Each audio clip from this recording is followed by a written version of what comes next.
Another one. Did you see its eyes? All I saw was this Drink. huge fucking thing. How you feeling? You okay? Yeah.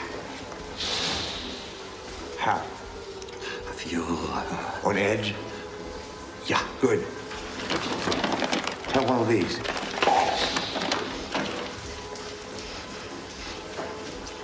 Dick, you really get laid every night? Yeah. Now what? Now, we're gonna get bigger guns. Hallelujah.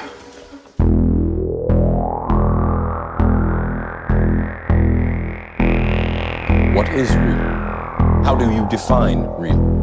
If you're talking about what you can feel, what you can smell, what you can taste and see, then real is simply electrical signals interpreted by your brain. Have you ever been in an institution? Cells. Cells. Do they keep you in a cell? Cells. Cells. When you're not performing your duties, do they keep you in a little box? Cells. This causes it. This causes it. This causes it. Information overload. All the electronics around you poisoning the airwaves. You are listening to the High Tech Low Life podcast, a cyberpunk media retrospective. High Tech Low Life contains language and themes not suitable for all audiences, as well as spoilers for the content being covered. Listener discretion is advised.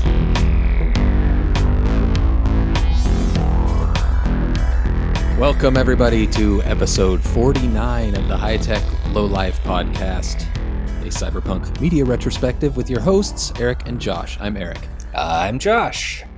This week, oh baby, it's a good one. It's a little movie called Split Second starring Rutger Hauer and Kim Cattrall and some British guy you've seen in a lot of stuff. Yes. And I'm excited to talk about it. Me too. And I just want to state for the record, we have been throwing fucking heat the past couple of weeks. I mean, Yeah. we are on a real hot run for some reason. Yeah, it's true. We don't usually do like B movies back to back because, as we've stated, we don't want to become the B movie podcast. But it turns out these B movies were actually kind of S tier B movies. Yeah, we've really, like, completely accidentally, we've stumbled onto some real high quality shit. I would say Split Second is probably S tier B movie. Cherry 2000, maybe B tier or A or B tier B movie. B plus tier maybe. I would say A tier, simply because, like, my normal assumption of B movies is that they're more like Split Second in that they don't have a lot to say. Mm-hmm. I mean, that's just... well, yeah, you're right. It doesn't have a lot to say. I mean, that's just kind of the assumption for B movies. It's, you know, you might have some cool scenes or some neat special effects or something, but a B movie that actually has a viewpoint, even if it's expressed not terribly well, like Cherry 2000, Yeah, is kind of rare. Special. Yeah, It's not just exploitation. yeah. I will also say Split Second is the most cyberpunk, not at all cyberpunk movie Yeah, that we've ever covered. Yeah, it certainly is. Like, I was watching it again today and like, oh, there's really not any cyberpunk in this at all. It just feels more cyberpunk than anything else we've watched. Yeah, I mean, Rutger Hauer dresses like, I don't know, Every Shadowrun 90% of Shadowrun characters that have ever existed. Yeah, and talks and acts and smokes like it. Yeah, it's high quality. If you'll recall, when we used to play Shadowrun back, and we don't need another episode with as much Shadowrun talk as last time, but... Are you sure? Our mutual friend who may listen to this someday, Wes, had a character named Murphy who Rutger Hauer could be portraying. Yes. I gotta tell Wes to watch this movie, actually. Yeah. Anyway, we'll talk about it more in a second. Before we do that, let's talk about the horrible, decrepit, crumbling world that's falling apart around us. last night, I believe, Israel counterattacked Iran. That's cool. Yeah, it's cool. It's great. Definitely, there was a point to that. Yeah. They're just like throwing rocks at each other, but they're like throwing rocks at each other's feet so that they don't do too much damage. Yeah. They can say that they're still throwing rocks. Yeah. Yeah. Yeah, that's definitely happening. I mean, I don't know. One of those rocks could put an eye out, and then where the fuck will we be? Well, then we'll be in a whole shitload of fucking trouble. Yeah. Because in between the countries, you've got the United States and Great Britain trying to bat the rocks out of the sky, I guess. Yeah. If the metaphor continues. Yeah. It's some real dystopia shit. Yeah. Other fun dystopia news. I guess it was night before last, or maybe it was yesterday. I don't know. Time's getting away from me, guys. Mm-hmm. Colombia had over 100 of their students arrested for a pro-Palestine demonstration. I didn't even hear about this one. Yeah. Colombia and New York arresting students because the students don't like war. Genocide. Mm-hmm. Classic dystopian thing. College students getting arrested, hurt, and killed for standing up for the right thing. Yeah. It's always got to happen. And then in 30 years, we'll look back and be like, wow, that was horrible that they did that. And then they'll do it again. Yeah. It's great. Everything's going real well. Loving every second of this. Loving every minute life. of it. I wanted to shout out former guest Jeff from Astronomica posting on their Discord the hologram that did quite well at Coachella. Oh, yeah. The non-person fake pop idol. It was a much better performance than what I saw of the Grimes performance. So Grimes wishes she was cyberpunk. Yeah. I've got a love-hate relationship with Grimes because I really do like that one of the albums she put out. I like a lot. And she's not really done anything good since then, including in her personal life. Yeah. I'm sure I would recognize a Grimes, at least a few Grimes songs if they were played at me, but I couldn't name one to save my fucking life. Yeah, I've listened to them for hundreds of times, and I don't think I could name a title now that I'm thinking about it. But you definitely recognize them. They've been in movies and shit. So, but yeah, she that was funny. Coachella seemed like a big clusterfuck. Yeah, Blurry yelling at fans. Yeah, that was pretty good. Can I be honest? Mm-hmm. I know that I'm a 45-year-old. I'm Damon Albarn. Yes, the secret is out. Oh, I thought you were. Yeah, I'm the Gorillaz guy. I thought you were going to say Damon Albarn. Oh no. I'm a 45-year-old man, and I don't know why, but I've always wanted to go to Coachella. I don't know either. It doesn't seem like the type of thing I would want, but a lot of bands I like always go there, and I think it would. I've always been kind of jealous of the Brits and their festival culture, and I don't know that I would have fun at a festival. Yeah. But it looks fun. Do you like shitting in a porta potty? No, I hate that. Okay. And I don't really particularly like camping and sleeping in tents. Yeah. And not showering. But I do like, I dig music. You dig music? Yes. And I would like to go to a place where, like, remember Ozfest back in the day? That was fun. I do. Yeah. Like 30 bands and you could just kind of go between stages, and that was a good time. Yeah. I don't really do it here that often, at least not in our area. No, our area is short on that. I actually, probably 2 or 3 weeks ago, the Breeders announced a couple of dates for later in the summer, like September-ish. They're going to be playing a festival I think it's 45 minutes or an hour from where my mom lives. Really?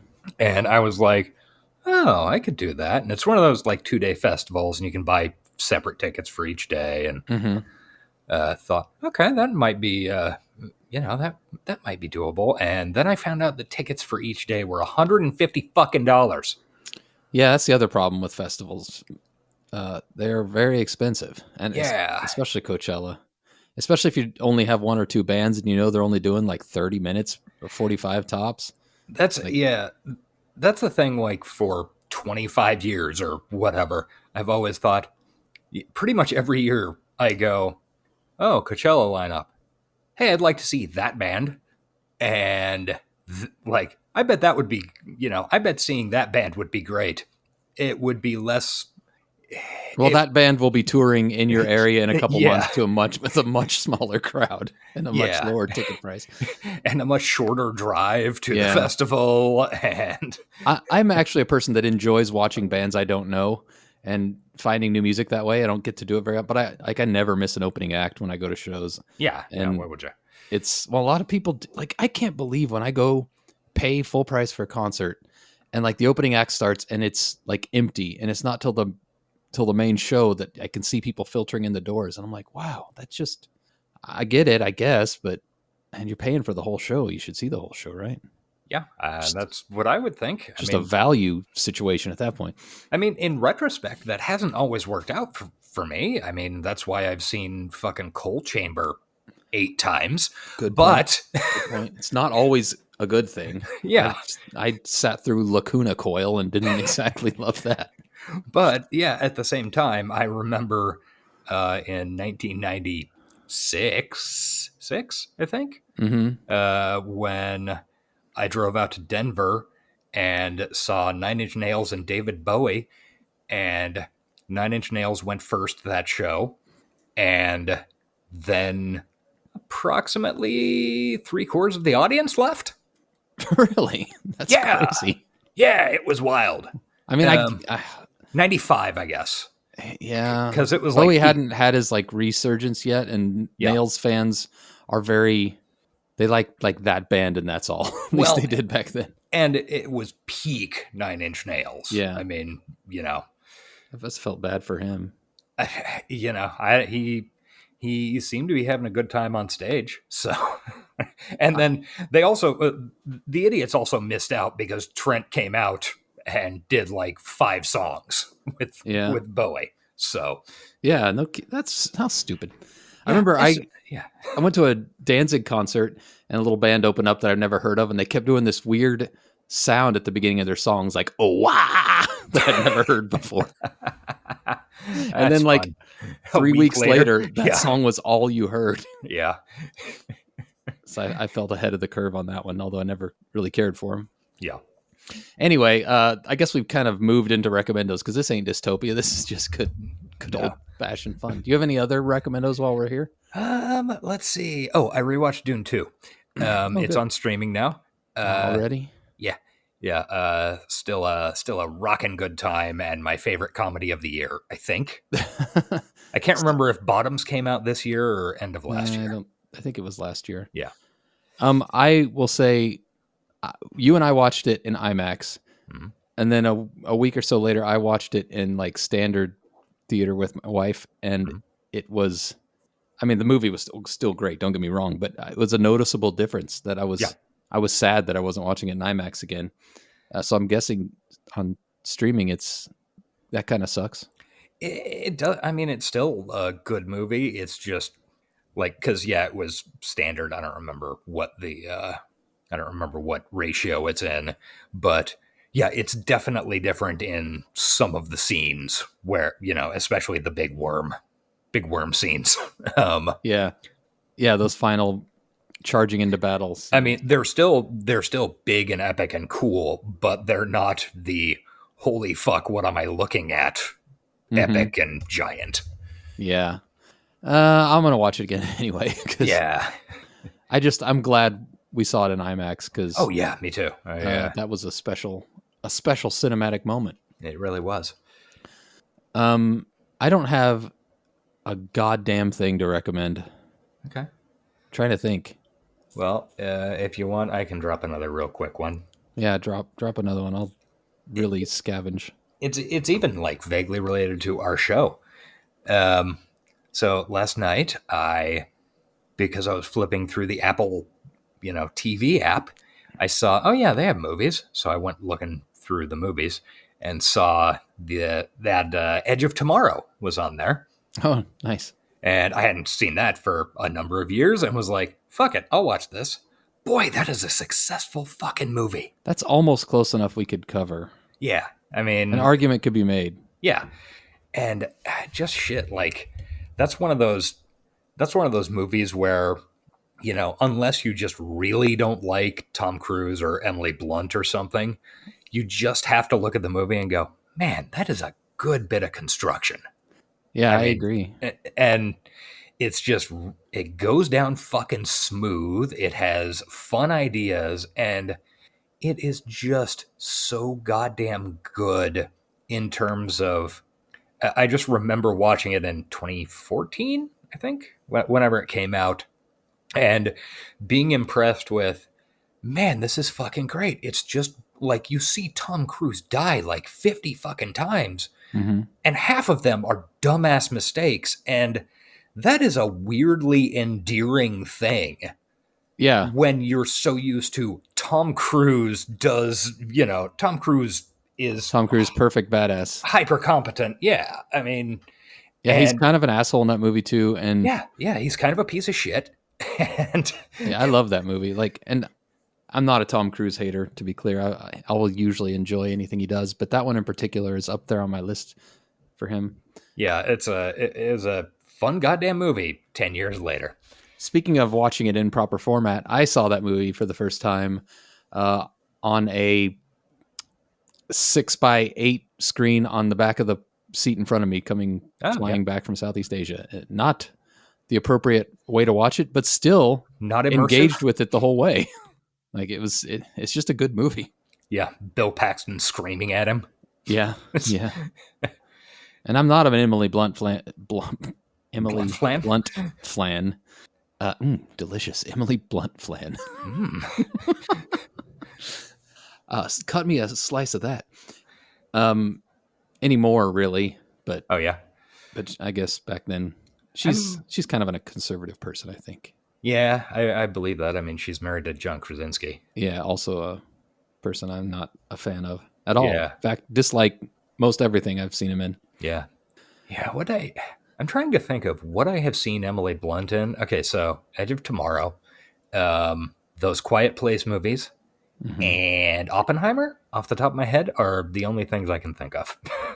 Wasn't she in some like Jungle Cruise or one of those The Rock? Oh, maybe I haven't. Rom-coms? Yeah, I haven't seen that, but I think you're right. I think she was in something like that Yeah. I watched. Her veneers are crazy, man. Oh, I never noticed her. She got some crazy veneers at some point. There's videos about them online. All right. I'm not here to body shame anyone. Do what you want with your teeth, but man, her mouth changed a lot. Oh, okay. Anyway, I couldn't think of anything. I've not consumed much media this week except for stuff for our show, which has taken up a lot of my time. Yes, and will continue to do so for the next day and a half. Yeah, so that's all we got for recommendos, which is fine because we're at the perfect time to move into the film. So yeah, we are. Let's do that. Okay. Split Second, 1992. Street people kidnapped, hid from view. To save the Earth, our rulers met. Some had other secret plans. No. Such a kid with high tech, low life. Sometimes Harley Stone is Godzilla. Dun dun. Sometimes we randomly quote Sepultura. It's just a thing. It's just gonna happen, man. Yeah, this is a fucking movie. It's pretty great. I don't like. We watched it for the Patreon, which is out there. If you're interested, subscribe to our Patreon for $5, and you can watch this and a bunch of other shit that we've watched along. And then I watched it again just like an hour ago. Yeah, by myself, and it's not a badly, like, a lot of these B movies are hard to follow. It's a really competently constructed movie, I feel like, for the most part. I don't know what gives it the B status. What keeps it? Is it Rutger Hauer? Is it the writing? It's got a really competent cast besides its lead, Yeah. which no shame to Rutger Hauer. He's doing exactly what I want him to do in this movie, but Yeah, I think I think Rutger Hauer like knows what the assignment is. yeah. Like, and I think the thing that like the aspects that would push this into clearly B movie territory uh, are the budget. I mean, the movies like they spent their money well, but it is not a lot of money, Yeah. especially when you get into like what the creature looks like and shit. Um, But yes and no. Like when they actually show the creature, yeah, it looks pretty bad. And then that hand shark on Yeah. the subway, I'll never forget that. Yeah. But like when the claw's grabbing Rutger Hauer's face, uh-huh. I really like the claw was really Yeah. well done, and I really like the scenery of flooded London Yeah, a lot. and I think going along with the money thing is something I ran across when I was doing research. Is that this movie? Would you like to take a guess at how long this movie was in production, both pre and active production, like combined? I actually read the wiki, so it's not fair, but I believe Oh, okay. wasn't it like over a year? Oh no, it was in pre-production for 3 weeks and in production for 3 weeks. Oh, okay. Like it was shooting for 3 weeks, and both of I those guess numbers it are spanned a year is why I was thinking that. yeah, both of those are incredibly short for any kind of movie involving like I don't know action scenes. Well, I also read that in that it had multiple rewrites Yeah, and like a director change. yeah. And Apparently, the director, I can't remember what was his name, Maylam, Tony Maylam, had a nervous breakdown because this movie was impossible to shoot on the schedule that they had to shoot it, which is why there's somebody else credited as like co-director or assistant director for like the back half. yeah, from Like what I heard, he mainly did the subway stuff at the end. yeah. Apparently, he just flat out had a fucking nervous breakdown, which fair enough. It also $7 million budget, which is small, but like 1992, it's not like terribly small. I don't think. It's not terribly small, but it's not. We're gonna have a whole shitload of action. Yeah, And by the way, it made a just amazing 5.4 million, I think. Yeah, yeah, almost made its budget back. yeah, Maybe it did in DVD sales. yeah. Yeah, I don't know. It's weird movie to watch. I loved it. Like I happily enjoyed watching it a second time. I recommend everybody watch it. Yeah, it's fun. It's a like it's one of those indefinable experiences. Yeah, Like everybody is playing it straight, but at the same time, Rutger Hauer shows his badge to a dog, not as a bit. yeah. I mean, There's a lot of funny moments played straight, but like obviously jokes yeah, in such a way that is kind of endears the film to you. yeah. And I mean, like I said, I think Rutger Hauer is on exactly the right wavelength to make this movie work. Mm-hmm. Like, had it been had it been a 1/10% winking at the audience, Yeah, it wouldn't have worked. And had it been, a percent more serious, like, oh, this guy doesn't understand that he's the that he's the comedy. yeah. It wouldn't have worked either. I mean, it's And he's so like, my God, this movie is exceptionally funny, and It Rutger really Hauer is. is not who you would expect to No, pull it off. Like no. he really does a remarkable job, and I would love to know how much of it is intentional, how much of it's accidental, and I don't know. It's hard to explain this movie and the way it's played, because it's not like Cherry 2000 where Sam Treadwell or whatever his name is, he was playing it straight. Yeah, Cherry was being comic relief, and Melanie Griffith was comic relief at times, but the main character was not. Yeah. It's hard to compare this to Cherry 2000 because they're both very successful B movies at entirely separate things. yeah. I read in the wiki that the movie was written for Harrison Ford in the lead, and I think that would have been Nightmare. Yeah, it would not. I mean, like, the first thing I thought when I saw that was, oh yeah, I can picture Harrison Ford doing this movie. Like I can picture that in terms of, yeah, he'd look great in, in flooded rain, cool as shit. overcoat. This movie would not have worked even slightly with him. No, it makes me wonder if it was written less tongue in cheek, and if Rutger Hauer himself added some of that. That's very possible, because he was involved in some rewrites. Yeah, and yeah, I don't know, but the humor is what makes this movie, like, it's what kicks it up over B movie levels to me. Or no, it's still B movie, but enjoyment levels, I guess. Yeah, it's it's truly impressive in how successful it is at doing something very stupid and boring. I mean, yeah, like, true. Most of the movie is pretty boring. Like, it's fucking cop on the edge tracking a serial killer that only he believes in, and maybe he's got a psychic connection with them.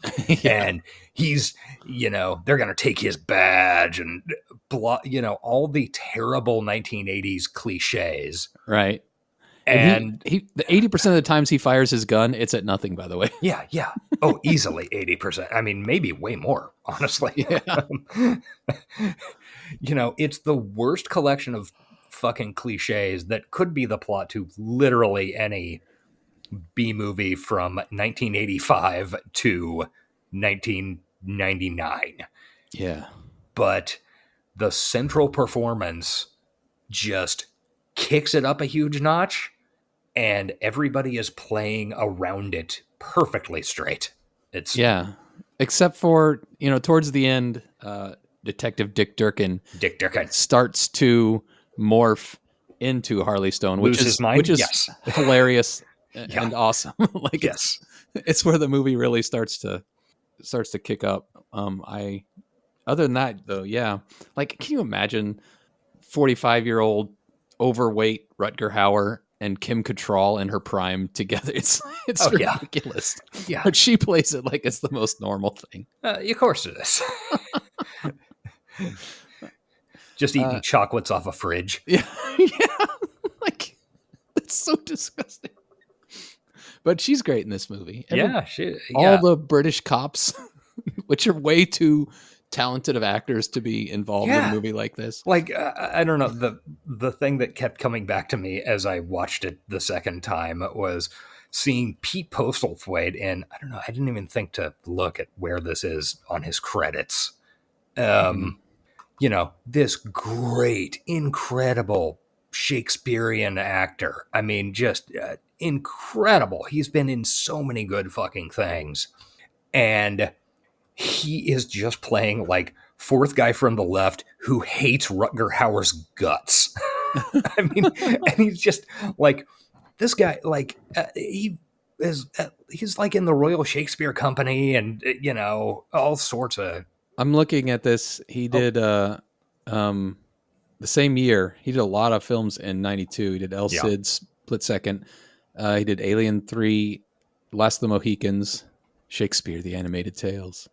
God, I forgot he was in Last of the Mohicans. And okay, so this is not. I was The Usual Suspects like a year later. Yeah, I was wondering, like, is this one of his first Hollywood roles? Which it might be based on his, like, everything prior to that are either British shows or things I haven't heard of. Mm-hmm. But, like, I think he was just getting a fucking paycheck, and good for him. Basically, all he did was get slammed around by Rutger Hauer a couple times. Yell at Rutger Hauer about being an alcoholic. Yeah. It's the thing I liked about this movie. Like, Rutger Hauer is a recovering alcoholic, and it's not used as a plot point. It's like just It's just a character trait that they don't like dwell on too much. They just mention a couple times because he used to be a piece of shit. He used to be a piece of shit. Used to be hair slicked back, glass house, sloppy steaks, stealing cigars out of his boss's desk. Handfuls of cigars. So all right, so I think we've set the stage. Should we recap it? Okay, yeah, let's do that. So, London, 2008. After 40 days and nights of torrential rain, the city is largely submerged below water, a result of the devastating effects of continued global warming.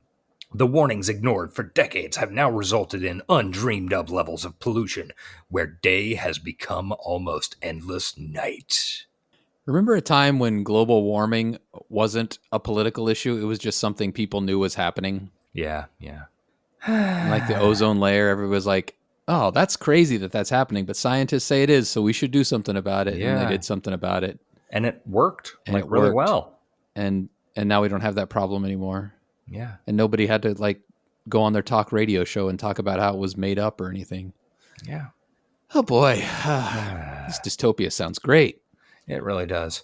So yeah, we got flooded London. Great idea. It's shot. I mean, like all the landscape stuff in this movie is shot pretty well. They chose good times and did a good job. And then we zoom in on a 2-person police hovercraft ripping down the Thames. It's a great start. Yeah. Hovercrafts and cyberpunk go together like two things that go together. Let's see. Coffee, chocolate, and anxiety. Coffee, chocolate, and anxiety. So that's our intro to the world. Our intro to the main character comes next.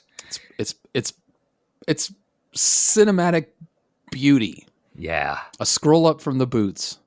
And it's just Rutger Hauer looking cool as fuck. Well, we think he looks cool as fuck. I don't know that kids these days would. Yeah. Okay, so he's got like fucking strappy leather tactical boots and leather pants held up by some sort of bondage gear strap scenario / what are those things that people use to hold their pants? Suspenders. A leather duster. Pre-Columbine leather duster. Yeah. He's got really cool sunglasses on. Like, I would buy those sunglasses. The tiniest little red circle sunglasses. Yeah. On his massive Rutger Hauer head. Yeah. He's, I mean, just as blonde as he gets. And he's chomping on a fucking cigar and adjusting his balls. Yeah. And then he hops in a Jeep and he's driving through flooded streets, which made me think that Reminiscence is a prequel to this film. Yeah, definitely. Or they're at the same time, but yeah, they're definitely related. Yeah. I think they mention London in Reminiscence, like what happened to it. I can't remember if they do or not. Yeah, I think... Didn't they say like... Somebody was from London. Yeah, they spent some time there. Refugees from London or something. Yeah. I'm not going to rewatch it to find out, but... No. Sadly, a much less entertaining movie than this, even though I kind of liked it. I mean, yeah, I agree, but it's not rewatchable like this. It's less compelling. So, and by the way, remember, through the entire movie, he has sunglasses on. Yes. And that includes when we are in literal sewer tunnels at night. Yeah, plus they do say in the opening crawl that London is bathed in perpetual night. So those sunglasses are purely aesthetic. Yeah, he's just fucking cool. So he's in trouble. He's in this police jeep, and we hear on the radio that nobody knows where Detective Harley Stone is. What's happening? And we also get a little... He changes the channel, and we hear a mention of a rat plague. Mm-hmm. Yeah, there's a little world building going on over the radio. And then he lights a cigar with a small blowtorch. They also mentioned, I believe, if you listen, how they were saying America refuses to come to the table on talks about global warming while London drowns or something like that. Yeah. Interesting little foreshadowing that's going to play into its prescience score at the end of this episode. Yeah. Yeah, that's true. So he is apparently, for some reason, going to JJ's club, or Club JJ. Not to be confused with Club Clu Clu. Yeah, that was last week's movie. Yeah. And Club JJ, the bouncer is a Rottweiler. Very literally. It has its own little door that it comes out of, and it inspects you to see if you're cool, I guess. And this is when Rutger Hauer shows his badge to a dog, not as a bit. There is no indication that this dog is super intelligent or cybered. It's just a dog. And he said, he pulls out his badge, flips it open, and says, "Police, dickhead." And then he's led into the club. Well, the actual bouncer, or I don't know who he is, the dog's handler, the bouncer's Sure, handler, let's go with that. pokes his head out the door, witnesses the exchange, and makes a face as if to say, "What the fuck is this guy doing?" So the movie knows what it's doing there. Yeah. I don't. Rutger Hauer is in several scenes with this dog and this dog's handler and says far more lines to the dog than he ever says to the handler. Oh, yeah, I don't know if he says a line to the dog handler. Every scene he's in with the dog, though, he speaks lines directly to the dog. Like he has more scenes with the dog than he does with the owner of the club, Ian Dury, who shows up in a second. Yeah. Like he has way more dialogue with that dog than than anybody else related to this club. I cannot understand what would compel filmmakers to do this other than it's just absurd and immediately tells you what type of movie this is going to be. Yeah, it's perfect scene setting, honestly. Yeah. Like he addresses a dog as though it's a person, and then he walks into this cool bondage titty club. There's no other movie ever made that has done that. No, I mean, it's like that. What's that subreddit? Brand new sentence. It's like I can promise you that no other human has made a movie that's done that. Yeah. And then continues exactly in that vein for the next hour and 29 minutes. Mm-hmm. So he's in a cool bondage titty club, which is one of our running themes on this show. Every cyberpunk or cyberpunk adjacent movie has to have a scene in a bondage titty club. Yeah. Or at least a bondagey type club. Yeah. It's just, how we rolled in the 1990s. Yeah. He orders from a waitress 2 coffees, extra sugar, because there's a 2-drink minimum. Mm-hmm. He starts talking to a lady for a second, and she goes into the bathroom, and he's just like standing around looking fucking weird. He's on the phone. Yeah. He's calling his chief, I think. Yeah. And then suddenly screams, and the lady, the lady is killed in the shitter while he's on the phone. Yeah, I noticed this watch through that the lady specifically asked him to watch the door. Yeah, I guess nobody came in. Yeah, and then of course, there's another thing about this movie. Ladies love cool Rutger Hauer. Why wouldn't they? Every woman he comes across eyes him up and down like he's a slab of meat. His name is Harley Stone. Okay, you've seen his duster. I mean, it's amazing because it's like no shame to Rutger Hauer, but he is kind of an old guy and he's not in the best shape of his life. He is not in Blade Runner shape. Yes, he is definitely not Roy Batty. He is. Yeah, he's older Rutger Hauer. Yeah, but every single woman he interacts with gets horny when they see him. They get horned, which is not surprising. I mean, I do too. Yeah. I mean, even Detective Dick Durkin does a little bit at the end, which we can talk about later. That's true. So he's a magnetic man. So he pulls himself away from the phone for a minute because he needs his coffee. Where the fuck is my coffee? And he can sense. Yeah, something is going on. And this is something I didn't get in my first watch through as we were jabbering Yeah, over me the either. movie. He is, in fact, psychically connected to the monster and can hear its heartbeat, which he says that in, like, I don't know, very shortly after this, but it was not evident that that was actually true as opposed to a metaphor. Well, I caught the heartbeat, but I thought everybody could hear it. I didn't know it was something that only he could hear. Yeah. So yeah, I thought it was just like had a really loud fucking heart or something, and everybody else was ignoring it. Yeah, or just the club music. Yeah. The lady gets killed in the shitter and her heart ripped out. Rutger Hauer rushes into the bathroom. There's blood literally everywhere. Yeah. And in this scene, out of nowhere, for some reason, he is dripping like Robert Davi was in Cyber Vengeance. He is just sopping with sweat. Just between cuts. It's just like running off of the tip of his nose. It goes from absolutely dry Yeah. to sopping wet. Yeah, just like he's bent over the corpse and it is literally like a stream off the tip of his nose. Pouring into her chest cavity from his pores. Yeah, it is wild.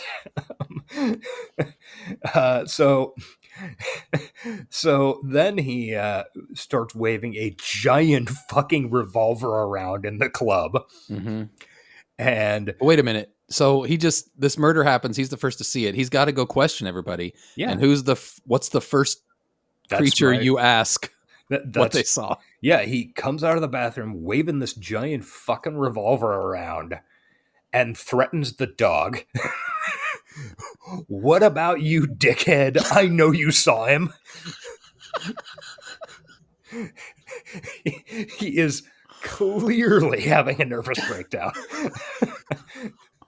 Like, it's just, and this revolver is not like, I keep saying, like, they call it a hand cannon later. Yeah, giant fucking revolver. I mean, this thing is like the size of a full-size computer keyboard. Yeah, it's not like a real gun they modified. It's some crazy prop. Yeah, it's monster. longer. It's longer than a normal adult grown human man's thigh. Yeah. And he calls the dog a dickhead. Yeah. And I know you saw something.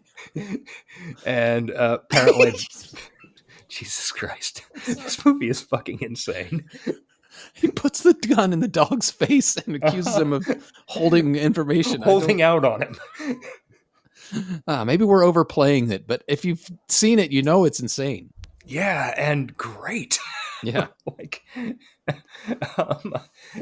so he rushes out the back of the club onto a balcony, and this is where I first clock the fact that he has a watch that is attached to a fingerless glove on his left hand, which is also a sign of a nervous breakdown. And he's waving his gun around out here. And then it cuts to his new partner showing up, or what will be his new partner. Detective Dick Durkin. Yeah, he's he's a very straight-laced looking guy in a suit. He's skinny. It's a pencil neck. Yeah. And he apparently off-screen followed Harley down an alleyway, and then Harley shot a bunch of trash cans. Yeah. Beginning the theme of Harley constantly shooting his gun, never at anything. Yeah.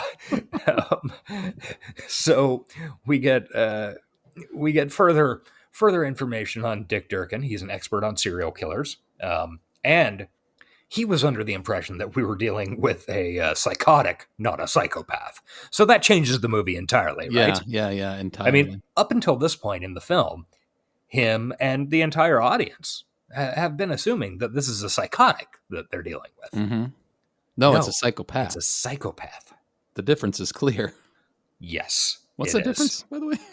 Don't worry about it. Okay. So we go back to the police station. Rutger Hauer gets some coffee from a machine. Did you get any vibes of Mind Hunter in this? You've got your one cop obsessed with serial killers and your other kind of old school cop that's fed up with everything.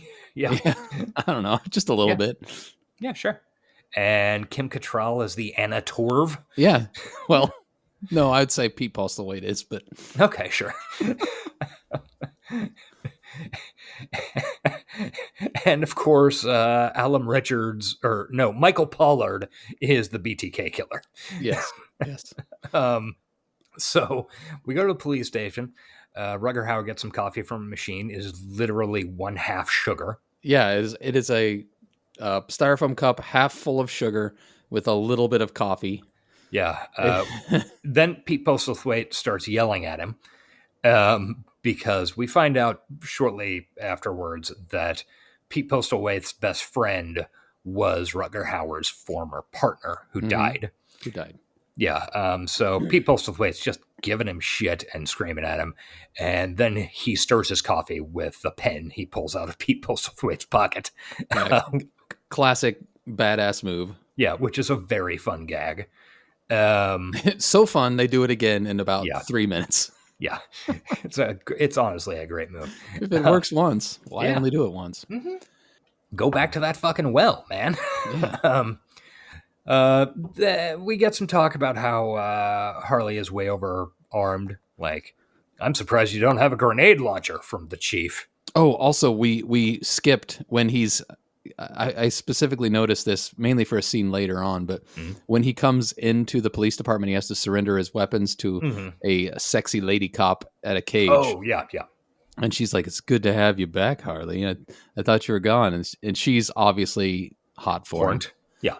And he flirts with her a little bit. He says, "Careful with that, sweetheart," or something. But in case I forget to say it later on in the movie, they come back in here and he surrenders his gun to her again. And he's having a conversation with Durkin, but like she does some face acting where she like looks at the gun and she looks at him and she like raises her eyebrows and waggles them at him.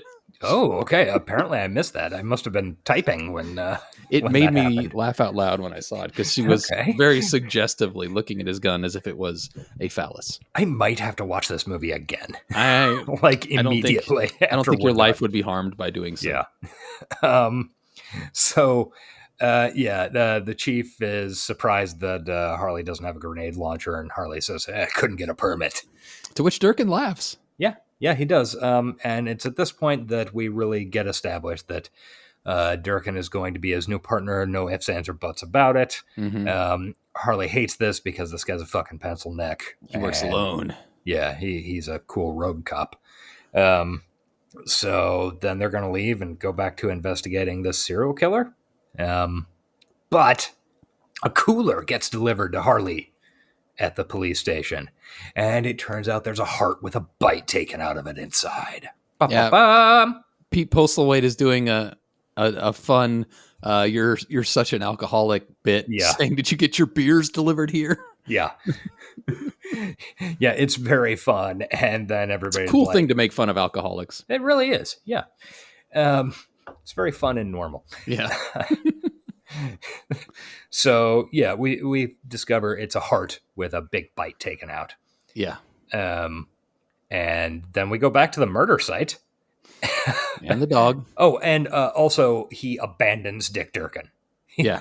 Multiple times. Yeah, he's like, you've got a car, right? And you and Dick Durkin are expecting him to go, okay, drive me, because I'm lazy or whatever. He says, you got a car, right? Yeah? Okay, drive your own car. He just doesn't want to spend time with him. Yeah. Because his partner is a real fucking bookworm nerd.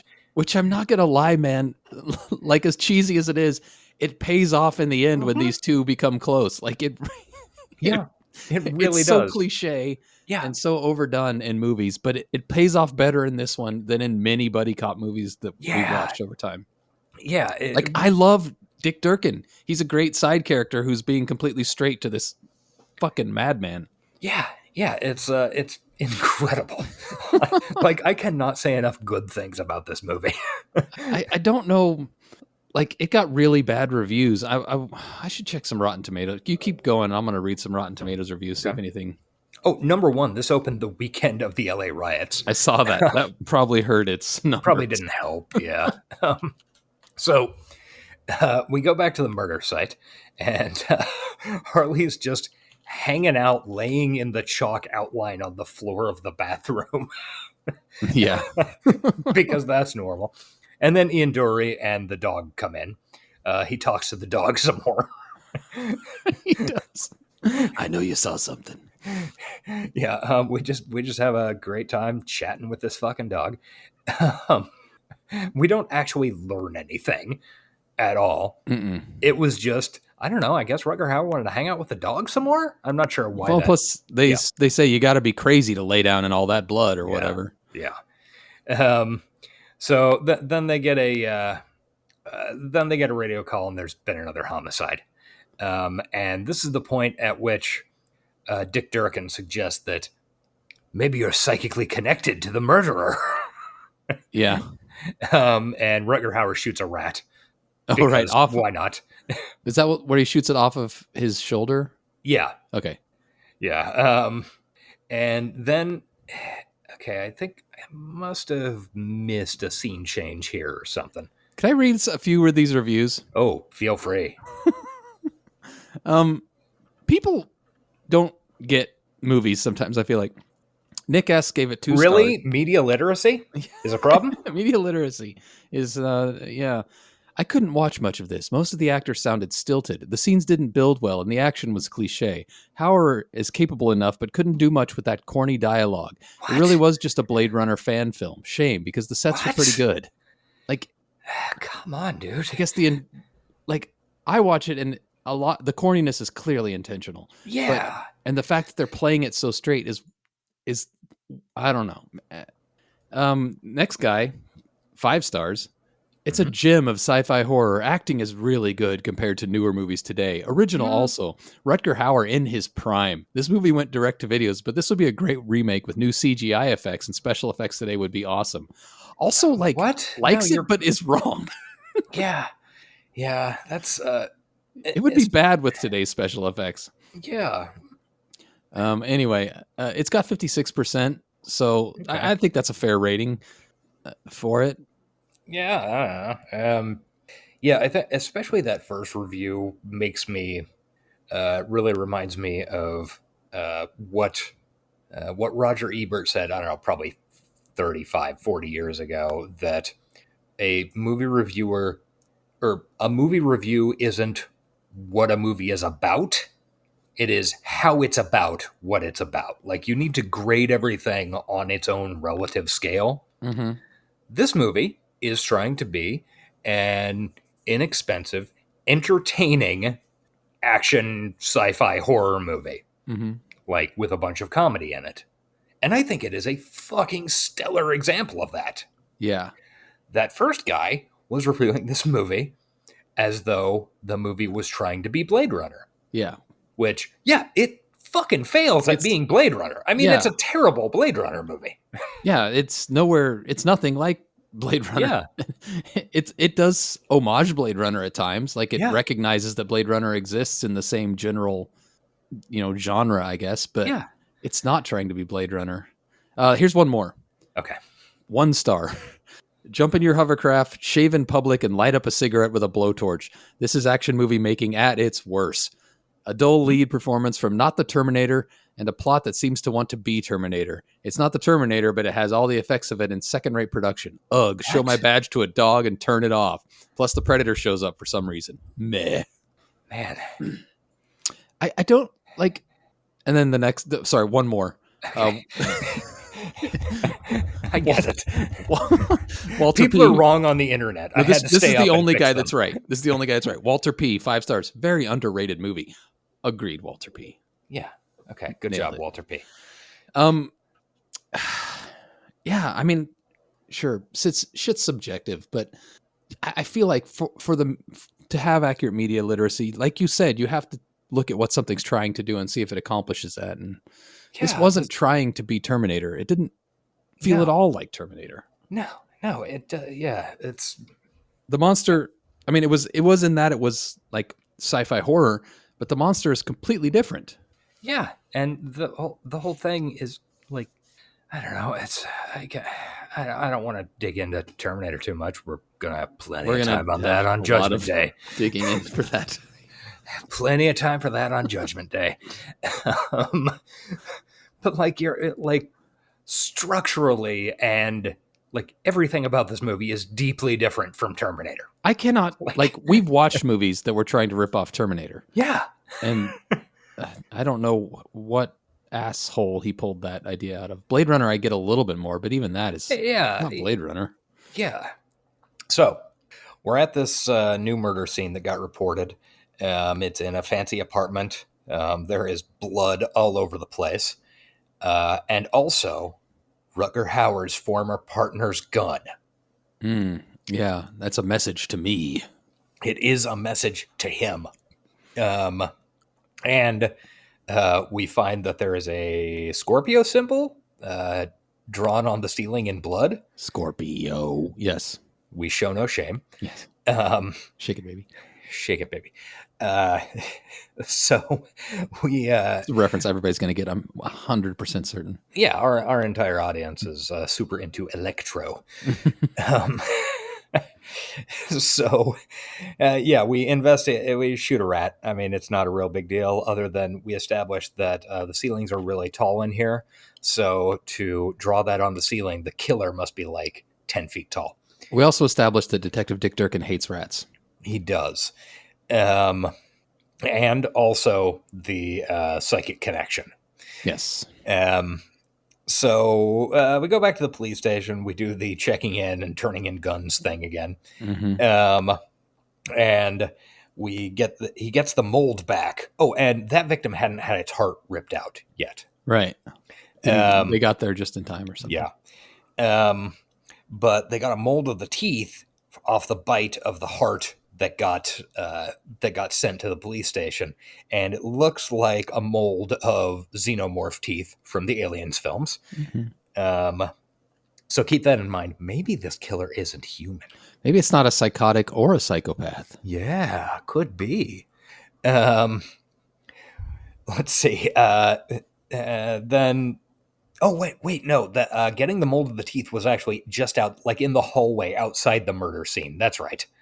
And then Stone goes outside and starts shooting the sky for no reason. Yeah. Well, okay. That's something I noticed so much more on the second run through that I didn't really clock. Although it's like overtly spoken, but it still didn't register with me on our first watch through. Was Harley Stone's anxiety. Like, yes. It is all consuming for him. Like he's eating chocolate. And like it is absurd to watch this movie, and he's in the middle of a gunfight, popping chocolates in his mouth, and you're like, "Why is he doing?" And then you start to, it's because that's like his way of dealing with this anxiety of facing this monster that he's deathly afraid of. And actually, I kind of appreciate that. I mean, like on the one hand, it's characteristic of cool rogue guy doesn't give a shit. Yeah, the constantly sucking down fucking coffee and cigars and chocolates and shit. Like it's this guy has bad habits, but he gets the job done. But at the same time, this guy is constantly drinking coffee that's half sugar because he doesn't want to go to sleep because there's a fucking monster out there. Yeah, and when he sleeps, he dreams of his ex-best friend being killed by the monster. It's good character development, actually. It's weirdly subtle in terms of like everything about this movie, because it seems so ridiculous that he's eating these massive chewy fucking chocolates. Yeah, that he pumps into his mouth like Red Man. They're like the chocolates you would get out of a Valentine's Day heart. I mean, they're maybe even bigger. They're like they're giant, like Ferrero Rochers or something. Yes, okay. And and he's got them stashed everywhere, and his teeth have to be a horror show. Yes, his fucking pancreas is just dying inside of his body. Yeah, his pancreas is like exploding out of his fucking gut at any moment. But he does this because he doesn't drink anymore, and this is his only way to cope. And I identify with that pretty well, actually. Yeah, because I do the same thing. Maybe not to that extent, but I have definitely panic bought a bunch of chocolate and slammed it in my truck. Yeah, on a bad day. I don't, as we've discussed before, possibly on certainly on a show. I don't have the sweet tooth like you do, Mhm. but yeah, that is absolutely a fucking thing. I mean, it's not for me. It's not chocolate, but It's PCP. yeah, it's PCP. I rolled dice until I hit 134, and I just appreciated that, and on my second watch through about how this guy, he's a badass, but like you were talking about Tom Cruise earlier, he's kind of weak in a lot of ways too. And in fact, I think this is the scene where he has his breakdown, right? yeah, he really He has a panic attack. yeah, complete panic attack. Starts shooting his gun at the sky. The paramedics, no, that's later on. When the paramedics try to give him oxygen and he freaks out. That's a little bit later. But and also his partner, once he has his encounter with the killer, also picks up some of this anxiety, and like it's kind of a good way of showing how scary this creature is without actually having to spend the effects money to show it.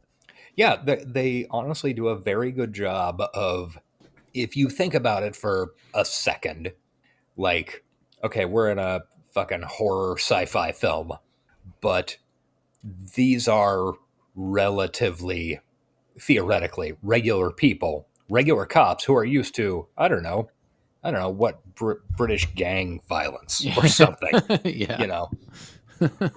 Drill music, and they are not used to.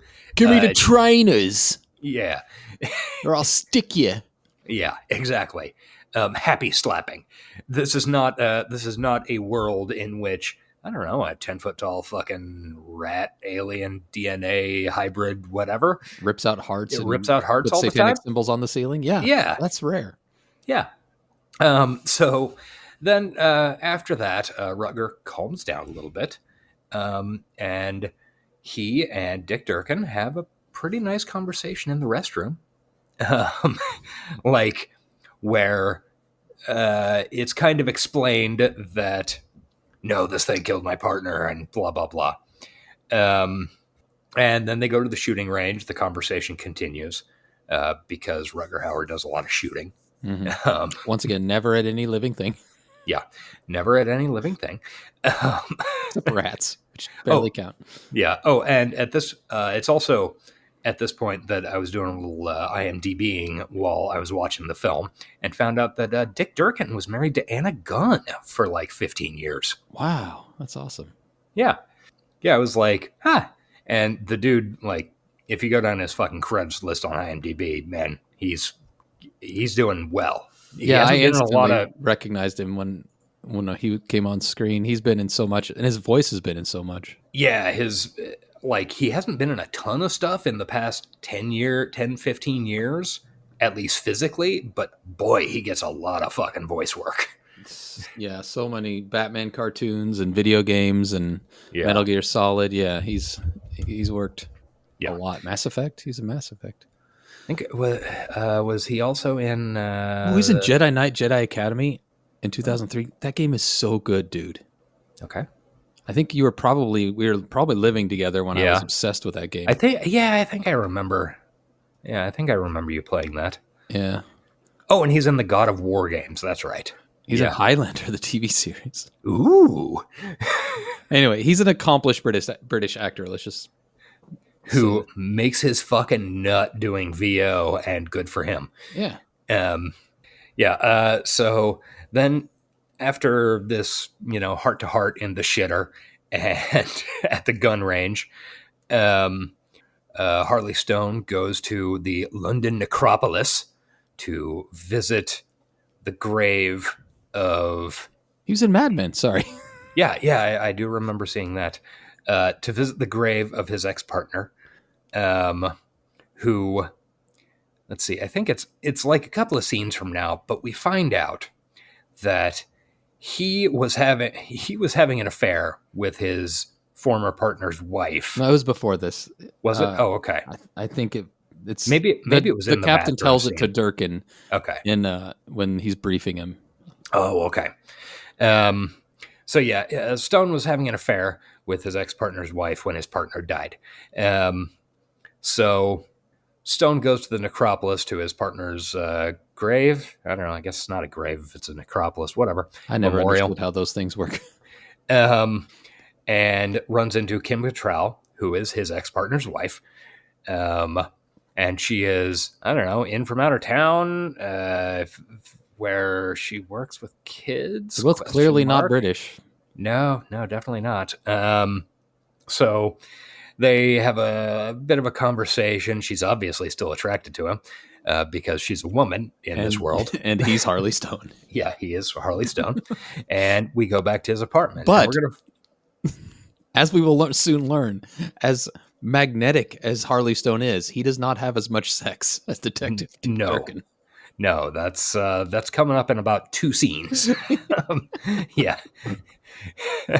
So we go to Harley Stone's apartment. It is an absolute parody of it's like an incredible combo parody of like the trailer Mel Gibson lives in Lethal Weapon. Yeah. And half the other, like, I don't know, Cobra, like tough cop movies of the 80s. Yeah. It's full of like, it's fucking filled to the brim with like motorcycle parts. Yeah. And running motorcycles. And ashtrays. There's ashtray on every flat surface. Yeah. It's also a bunch of the windows are broken. So it's chock full of fucking pigeons who are just wandering around. Just wandering. The ashtrays are all full. There are chocolate wrappers everywhere. He makes some little joke about haven't cleaned up much. And sorry about the pigeons. I can't kill them. Yeah. There's a very nice cabinet, like big nice glass cabinet full of guns and explosives. Yeah, it looks kind of like a mini fridge with a viewable front. Mm-hmm. It's just full of ammo and guns and weapons. There's chocolate candies stuck to the fridge door in the shape of a heart. That's so fucking gross, dude. And a super, super weird choice of, we find this in the rest of the apartment building, which we'll get to later, but all the walls are baby blue. Yeah. Like, it's just, like, that's a choice they made, and it really fucking works because it sets off, it like, does a good job contrasting it with how much fucking garbage is in this guy's apartment. Yeah, it really is just a dump. And Kim Cattrall says as much. Yeah. So yeah, we find out like what's been happening with her in the years since his partner was killed. And she works with kids somewhere out of town. She's in contact with his ex-partner's mom. Yeah. Who's not doing well. No, she's not. It's a really emotional speech, and then it's immediately undercut by a pigeon flying full on into her face. Yeah. Like somebody threw a pigeon at her face. Mm-hmm. Like, I don't know, they hired John Woo to come in for the day or something and just started launching pigeons at people. That is what he does best. Mm-hmm. So that Harley dozes off while pigeons are attacking Kim Cattrall, and she's telling this emotional shit. Yeah. He did mention earlier that he hadn't slept in 4 days. So 4 days, yeah. She sees him sleeping, and she's like, "Oh," and she takes his cigarette out of his mouth, checks his wallet, and sees that there's a picture of her inside. Yeah. And then puts his jacket over him so he stays nice and cozy. Yeah. And he's asleep sitting up on his couch. Which will be important in a minute. He has a cool sepia tone dream of when his partner dies, and mm-hmm.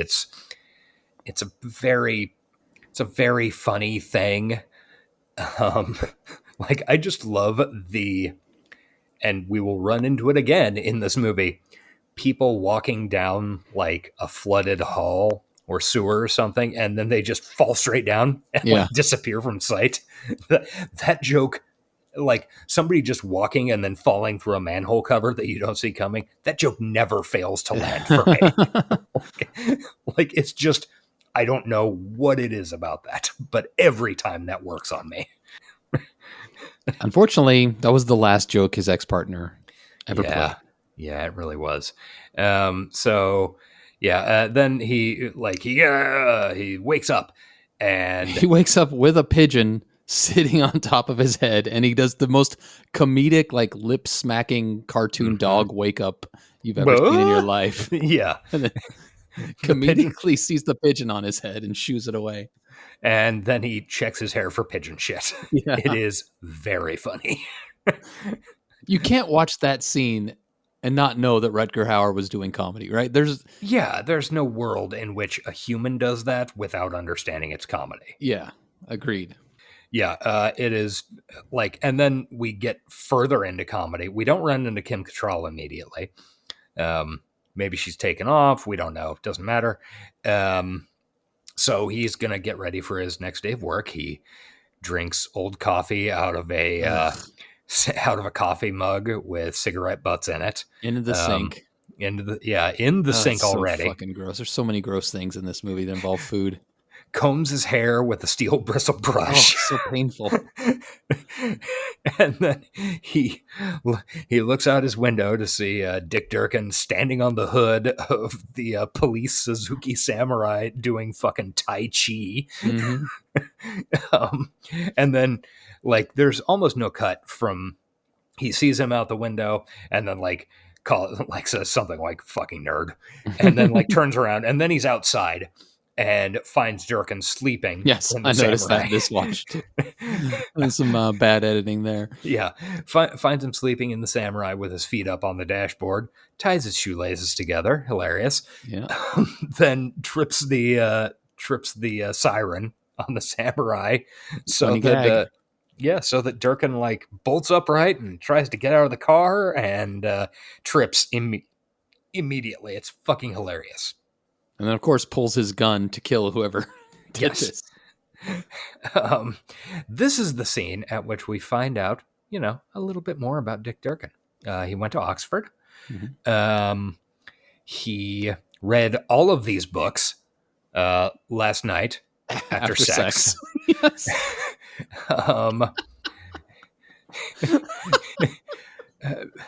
He Who has can sex. say that's bad writing? Yeah, did you read all these books? Yes, I did last night after sex. Which, by the way, he has sex every night. Every night. Every morning after he runs 6 miles. Yeah, he runs 5 miles per morning. Oh, wait, it's every night. Except for Sunday. Sunday, they stay in bed and fool around. So then they drive off to the police station. And we suddenly, out of nowhere, 45 minutes in the movie, gets a monster POV. Yeah. And it rips open the trunk of the... there was some in the very beginning scene, too, in the club. Oh, yeah, that's right. When he was on the phone, yeah. It rips open the trunk of the Durkin's cop Jeep.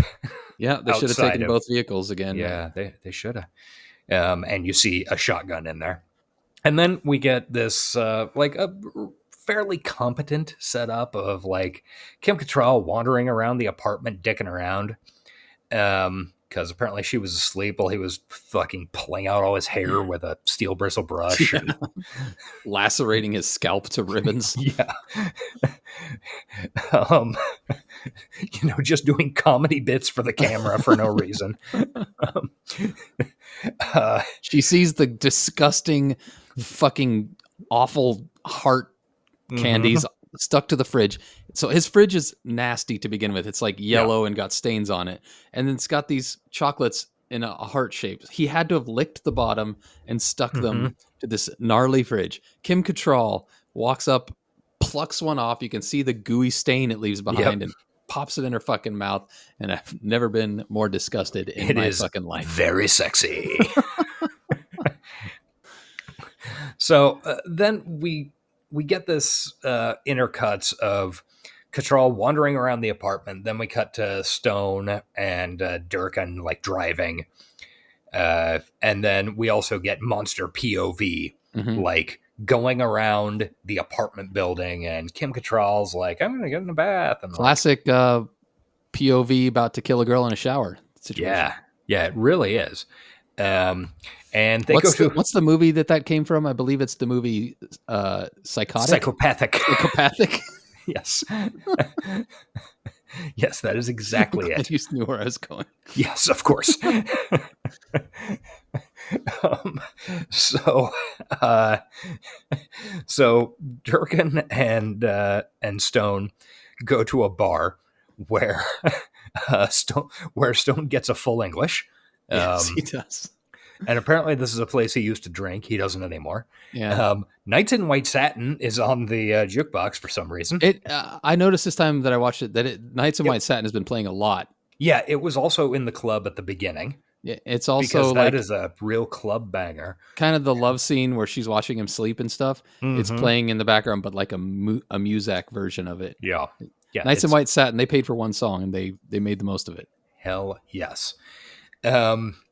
So now it seems like Stone and Durkin are really starting to fucking get together on this. Yeah, like, Durkin's putting his book knowledge together Yeah. with Stone's street knowledge. Yeah, so we learn that Stone's birthday is November 10, which is, of course, 4 days post my birthday, 31 days post your birthday.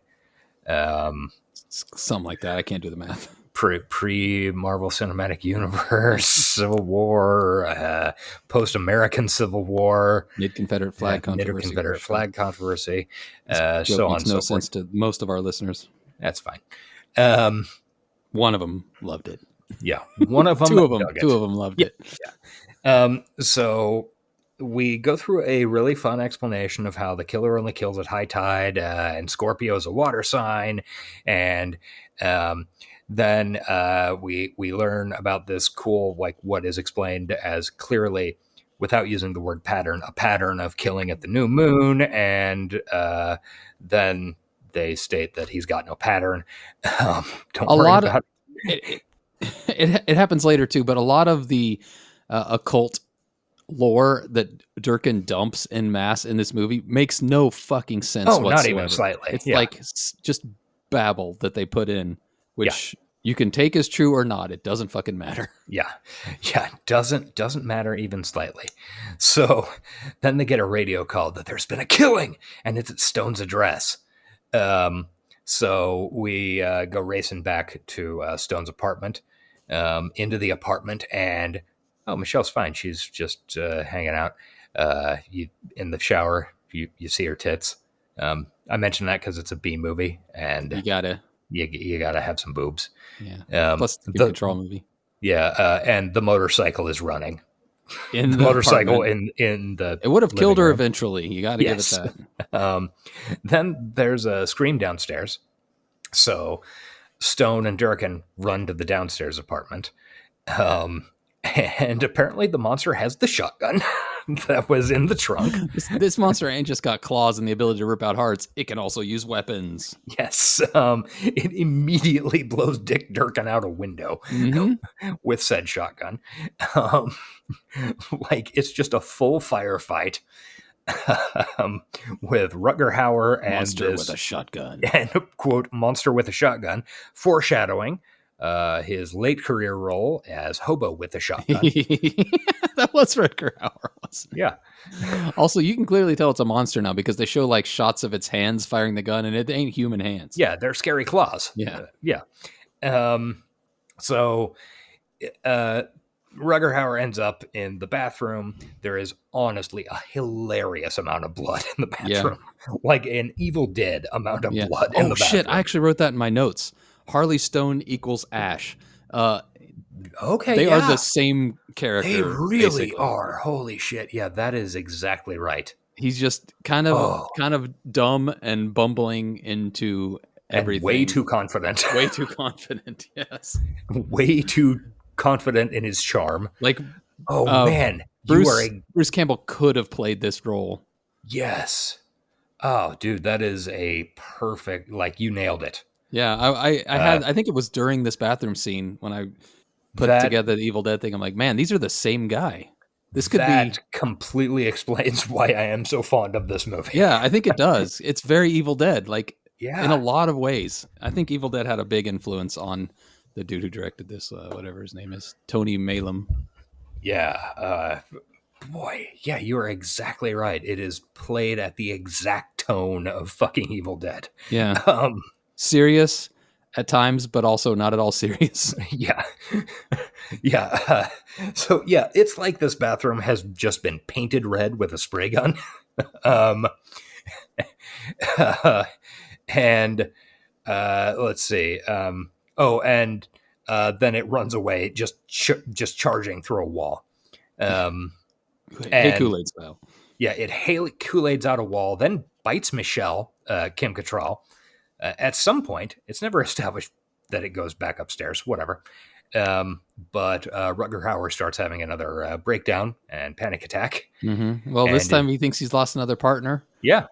And, his worst nightmare is coming true again. Yeah, the sweating is coming back. That's for certain. Yeah. He's hyperventilating. They try to give him oxygen, even though that's contraindicated for hyperventilation. True. That's kind of the opposite of what you need when you're hyperventilating. Yeah. So we get another... I guess would explain why it doesn't work at all. Yeah. And they have to sedate him. Yeah.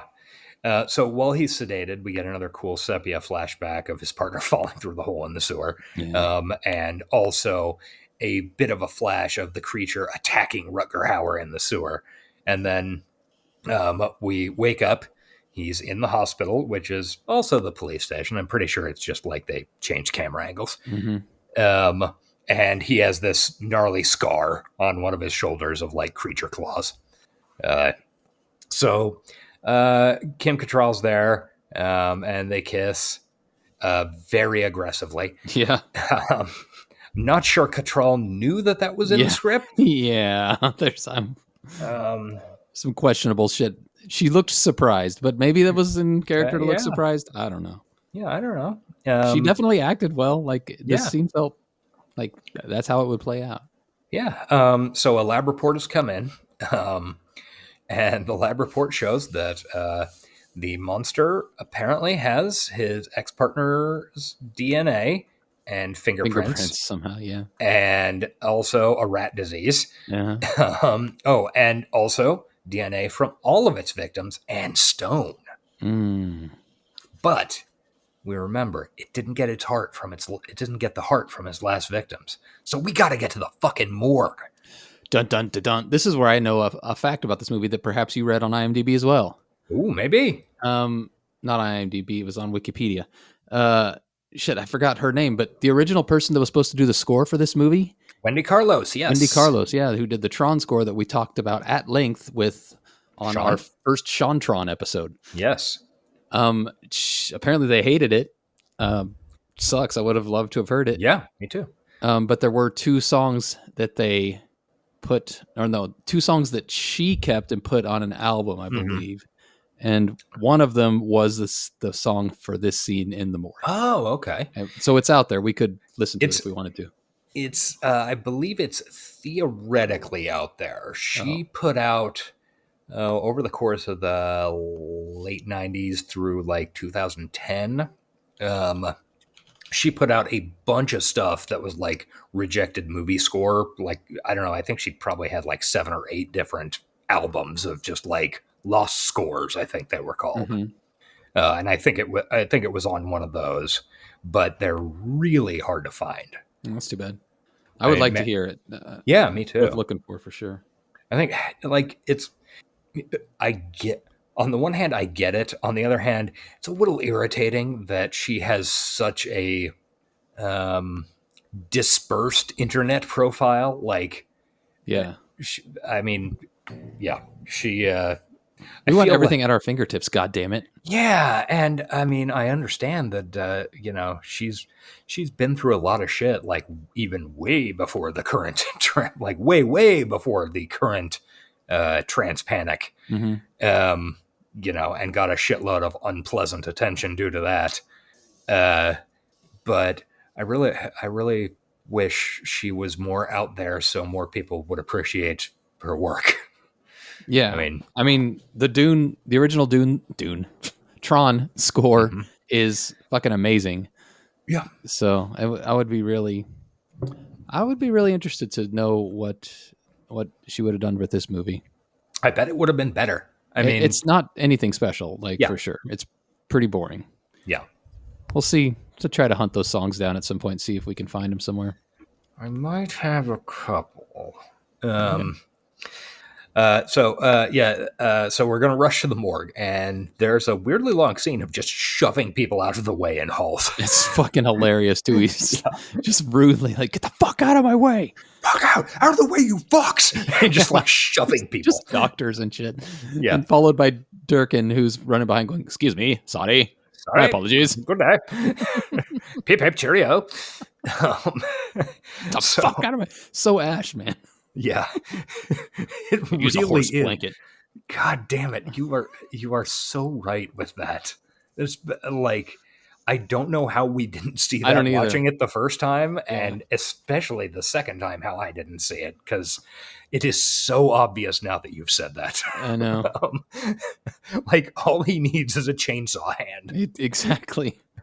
Or maybe all Ash needs is a giant fucking automatic shotgun that fires 600 rounds a minute. Rounds per minute, yes. So we get to the morgue, and it's a pretty cool morgue. I don't know. Very futuristic. There are like people under plastic wrap for some reason. Yeah. It's like E.T. Yeah. When E.T. is quarantined. Yeah, exactly. And the monster is up in the asbestos ceiling. Yep. Just dump. He between carbon monoxide and asbestos, he likes to kill slow. Yeah, apparently. So then there's a big shootout, and like the thing ends up Kool-Aiding through some walls. Durkin hits him good. Yeah, but it doesn't stop. Nope. So the shootout ends inconclusively. But at this point, Durkin is completely fucking stone-pilled. Yeah. The monster rattles Dick enough that he's like, he's fully onto the stone-pilled, yes. Yes. We go through a very fun arming up scene because they need bigger guns, big fucking guns. Durkin's just yelling that as they run down the hall towards the armory. Yeah, and they get like giant assault shotguns and something called a Megatron grenade. Yeah. Whatever that is. For a while during this scene, like Harley is playing the straight man. Yeah. If you notice, he's acting normal, and Durkin is acting like a lunatic, and it's a great swap. It's really fun. Yeah, Durkin is going absolutely fucking nuts. He's rattling on, and he steals Harley's cigar and puts it in his mouth, even it's all chewed up and fucking soggy. Yeah. And he and Harley are going back and forth, just like in complete fucking manic derangement. I'm like, it's 2008, the year of the rat. Like Chinese horoscopes. It's the 78th cycle, and circles are symbols of protection. It's like the buddy cop. They have gone full buddy now. They are one. It's a great payoff, honestly. It really is. And then the commanding officer comes in and loses his fucking shit. Loses his shit about how everything they're describing is clearly deranged. So what do you want me to put out a fucking APB for the devil with like pointy horns and a goatee and a tail? Yeah, walks away like muttering about Satan. Yeah. So then we head back to Rutger Hauer's apartment. It's also, I think it was during this scene that when Durkin was displaying some definite anxiety and fear, that Rutger or that Stone was like, get some chocolate and some coffee. Yeah, You'll be fine. Have some chocolates; it'll help. Because we skipped over the part earlier when the woman was killed beneath his apartment. That right before Durkin got shot. When they're standing outside getting ready to charge in, and Rutger Hauer fists a fistful of chocolate right into his mouth, which just... Yeah. I've never seen that in an action movie before. Yeah. There is a lot in this movie. Hold on, I got to eat my yum-yum before I go shoot the big bad guy. There is a lot in this movie that has never occurred in any other movie before. Will you or unwrap since. me a Hershey's Kiss before we go lay down a field of fire? Yes. It's good stuff. Okay, give me a second to finish this payday before we do a forced entry. I love it. So yeah, we head back to Rutger Hauer's apartment. He goes to the fridge to obviously get more chocolates. Yeah, not beer, which would be in a normal film. Yeah. And there's a heart on a plate in the fridge. Don't know where the monster got the plate. Did it clean it after it pulled it out of the filthy sink? Who knows? Probably. Even the monster's not as fucking gross as Harley Stone. Yeah. He then throws it out the window. Some people would call it evidence. He calls it trash. Yes. And then we notice that there's water flooding out from under the bathroom door. Oh no. And he's stalking down the hallway and opens it. And Kim Cattrall's in the tub, freaking out about having touched the heart. Yeah. This movie has a lot of, breakdown and panic attacks, honestly. Yeah. Like a kind of realistic amount. Yeah, for a horror movie, yeah. Yeah. And compared to like action, normal action movies, yeah. You see shit like this, it affects you. Yeah. Yeah. So then Harley and Dick Durkin have some real fun jokes about stupid names. Your name's Harley Stone? Why is it any better than Dick Durkin? And then they laugh. They're friends now. Yeah, they're friends now. Maybe more. Possibly more. Durkin does get introduced to Kim Cattrall at this point. Sort of. They don't officially get introduced till the subway, but they see each other. Yeah. So Durkin goes outside and he's investigating something down the street, and he radios like, "Oh, there's something down the street." Blah blah blah. And then while Stone and Michelle, is that her name? Yes. Kim Cattrall. Yeah. Spoon on the couch for a while. Yeah. And then Stone's like, "Wait, he's not back yet." So he follows him down the street. There's rats all the fuck over the place, and there's also a unhoused encampment. And then Harley finds Durkin clawed and locked into the Jeep trunk, and tied up. And then we cut back to the apartment, and it's Kim Cattrall's sitting on the couch, and there's like some rats all over the place. And then a creature does a Freddy thing through the couch. Freddy to Kim Krueger's through the Cattrall. couch between her legs, like not like an obvious. Like exactly Freddy Krueger. Yeah, it has to be an homage. Mm-hmm. It's so similar. So at this point, Stone and Durkin realize this must be a false flag. We got to get back to Kim Cattrall. They rush back to the apartment, and then they do laser sounds from their 650 round a second automatic shotguns. 650 rounds a minute, which is still like over Still 10 rounds a fast. second. Yeah. Way still too too fast. Which I guess explains why it makes laser sounds. And they're shotguns. Yeah, but it does go pichu, pichu, pichu, pichu, pichu, which is not what a shotgun sounds like. No, not even slightly. To our non-American listeners, Yeah. they're quite loud. Yeah, they really are. So anyway, the creature Kool-Aid's through a wall again and takes Cattrall with it. It's kind of his signature move. Whole move is just plow right through a wall. And not like, the best part is that he's not Kool-Aiding through walls like, say, I would suggest that most movies could involve Kool-Aiding through walls. Yeah. Like most movies, you lock somebody in a closet and they're there until they die. Yeah, they Or should somebody Kool-Aid lets through a them out. wall. Like, But if you Kool-Aid through a wall, like that's really an available option in most places. yeah. Also, isn't it kind of funny that I believe at the end of Rutger Hauer's most famous movie, Blade Runner, doesn't he have to Kool-Aid through a bunch of walls? He does Kool-Aid through a wall. So the tables have turned, Rutger Yes. Hauer. It's true. Yes, there is kind of a large amount of Kool-Aiding through the walls at the end of that movie. Yeah. So, yeah, Kool-Aid through a wall with Kim Cattrall. Then we discover that the claw marks on Dick Durkin's chest are the symbol from earlier. But they realize, what if it's not just a symbol?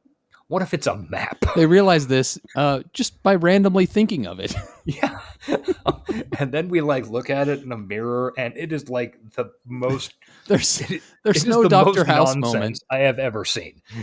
There's no light shining. It's like, what if it was a map? Okay, hold a map up to it. And then there's like a reflection from a mirror, like it's backwards of where the kills were. Maybe it's Yeah. leading us to somewhere. It's funny that this movie has a lot of things in it that other action movies would really hang a hat on, like all the occult lore that Durkin is dropping at one point. Uh-huh. That would be like central plot points. Yeah. In most movies, this mirror thing, this would be a big moment where they discover. But in this movie, they're really just thrown into like, it's just move shit along. Like they don't matter at all. So it turns out that the map, quote marks, is pointing to a disused police station or something, which is now flooded. Tube station. Yeah. Oh, yeah, that's right. And so Rutger Hauer takes them to a rat catcher's guild. They say it's one of the few that isn't flooded. Oh, well, okay. I mean, it's flooded, but it's not like completely underwater. Yeah. So they go to a rat catcher guy who's played by Michael Pollard. Robert Pollard is the main guy in Guided by Voices. Totally different scenario. Yeah. So they go through a bunch of tunnels underground. And then Michael Pollard is like, okay, go through there. That's where it is. And then we have a weird, fun little conversation where they're trudging through a fucking sewer tunnel. Durkin says, at one point I would have thought this was a Satan worshiper, and now I would say it is Satan. And then Harley Stone says, of course, well, Satan is in deep shit. And then we get, again, the classic falling down a hole gag for Durkin. Which, as we know, would be incredibly triggering to Harley Stone. Yes. But he climbs out and it's okay. And Harley Stone gets pissed and says, don't ever do that again. It's not funny, as if Durkin did it on purpose. Yeah. It's very weird. So they get into this tube station and there's some elevators, and they are convinced for some reason that probably because of the psychic powers, that the creature is over by the elevators. So we go over and open the door, and both of the dead rat catcher guys just fall out covered in blood. Classic horror movie gag. Yeah, it's a very funny staging of it because they're obviously just leaning on the inside of the door and then slump out. Hilarious fucking bit. So they travel further down, and then oh shit, Kim Cattrall is hanging from the ceiling. Ooh, on like some ropes by her wrists. And the creature is underwater. So here's where some of the lore comes in, though, because she's hanging in a circle of light, which shines on the water, and Harley Stone's about to go in and grab her, but Dick Durkin says, don't break the circle, because I guess we're supposed to have paid attention to some of the lore magic, early. the nonsense magic. Yeah. It really doesn't matter, though. They just have her swing over. Yeah, they just have her swing over, and then she plants her fucking spread ass right on Durkin's head. She really gives him just a mouthful of crotch. Yeah, it looks perverse, honestly. Yeah. I think there's foreshadowing going on here. This and the upcoming scenes where they're kind of a little flirty to each other. Mm-hmm. I think they're like, the same thing's going to happen. And Detective Dick Durkin is going to, cheat on. He does have sex every day. He does. Has he had sex today? We don't know. Not yet. Yeah. Another thing I wanted to point out about this subway scene, it's 17 minutes, I think, from when they decide to go out to the end credits. So this includes the credits. And I just appreciate that. Like, I've never found these to be the fun parts of movies, with the exception of maybe Dune. Dune 2. We know what's going to happen. The bad guy's going to get got, etc. Yeah. And this does it nice and tight. Yeah, it's pretty concise. Yeah. So the monster pops out. It looks like a cross between like a fucking xenomorph and a Skeletor and a predator. Skeletor. It's like the Skrillex. Yes, it's the Skrillex of predators and also a xenomorph. I wish we had enough fans that can request fan art of the Skeletor. And because again, we, even though now we're in the final scene, it's not like the end of Predator where the whole time you haven't seen the Predator. You've just seen like little hints like, oh, what's its hand look like? Yeah. That type of thing. We still avoid showing it because it's very cheap and looks bad. We don't have the budget for it. Yeah. Yeah, it's like a guy in a motorcycle helmet with some teeth painted on the front. Yeah, you get your first shot when Kim Cattrall swings to the side and wraps her butt cheeks around dude's head. Then he kind of shoots up out of the water, and it gives you like this head-on view, and it looks really, really not good. Yeah, it's not impressive. You skipped over, and then she's getting chased down the train. Mm-hmm. Oh, were you about to get to that? That's what I was. Yeah, I must have blacked out or something. Oh no, because her, like the way my notes are formatted, I have Cattrall's ass right on Durkin's face. Then the monster bursts out of the water looking like a xenomorph and a predator. And Kim Cattrall and Dick Durkin start running down the train, and the Predalien is inside the train. Predalien shark. Yes, and it sticks its hand up through the roof of the tube train and is like shark finning. Yeah. Like LL Cool J. His hat is like a shark's fin. But the hand looks really stupid. It really does. But there are sparks all over the place. Yeah. And it's just ripping right through this fucking train. So then Stone is like shooting, and the monster doesn't die or anything. And I don't remember exactly. Like, the scene is a little confused. Well, what happens is Harley goes into the train. Yeah. To find it, and then there's this like dark car with no light, and he's getting ready to open up on it, but his gun is jammed or something. That's right. Red light. And then he like is messing with his gun or something, and this hand comes down from behind, grips his head, and like slowly lifts off his glasses, which is actually pretty cool. It's a pretty cool scene. It's the best special effect in the movie. Yeah. And then after a little comedic. After it pulls his glasses off, it then moves down like his shoulder and torso, like it's heading for his dick. Yeah, it's like it's going to give him a quick handy before ripping his heart out. But it's okay. Because, like me in high school. Sorry. Yeah. Exactly. So then, fortunately, he's saved by Dick Durkin and the Megatron grenade. Yes. Chekhov's Megatron grenade comes to save the day. Yeah.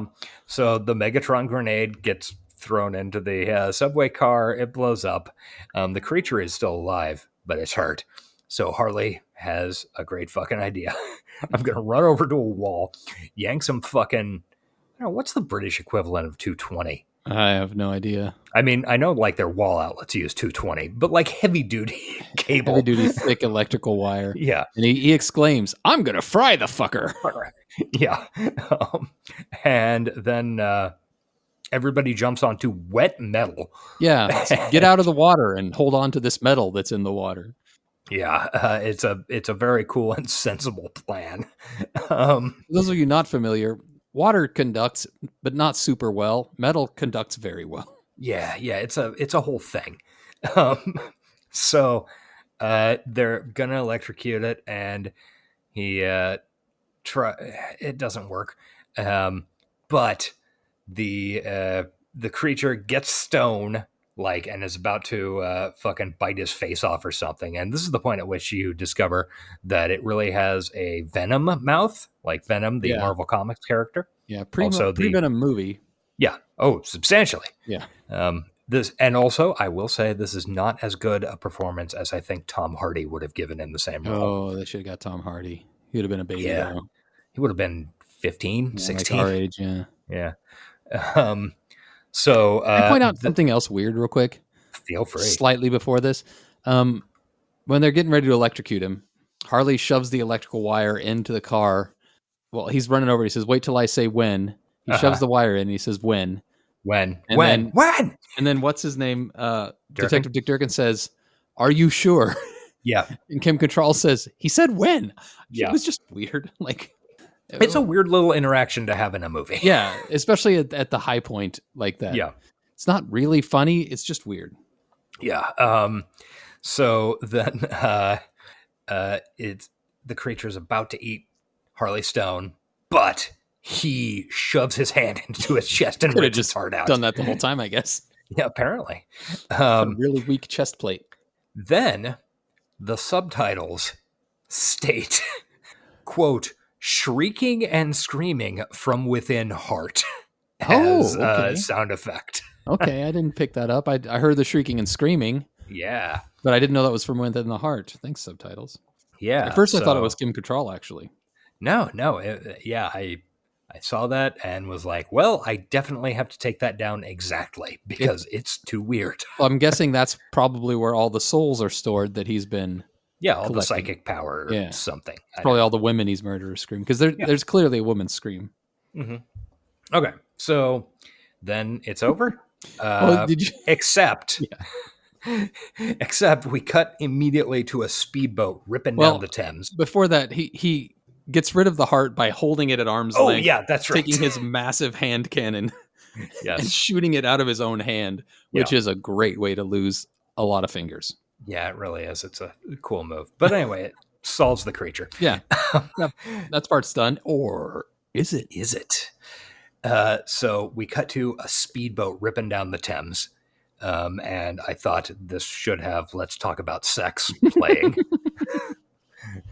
That's a reference to a very old special episode of a long done show of ours. Yeah. God dang. Even the people who listened to that show probably didn't listen to that episode. Yeah, probably not. So great show though. So then there's some voiceover. And this time the voiceover is from Dick Durkin. Once again, the black mask power prevails over evil. Yes, Dick Durkin and his psychic sidekick Harley Stone can relax for a moment before they are called forth once more to do battle with the forces of darkness. And then Harley Stone kicks in. Durkin, shut up. And that's the end of the movie. Except it does cut back and then you see some little air bubbling up from from where the alien was killed, or whatever. He looks like an alien creature thing. Satan himself. They never really explain what it is and who cares. Anyway, this is the best movie we've ever watched for this show or will ever watch for this show. Keep that in mind for next week. Let's rate this real quick.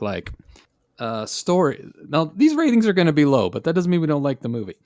Because we love the movie. The story is, I don't know.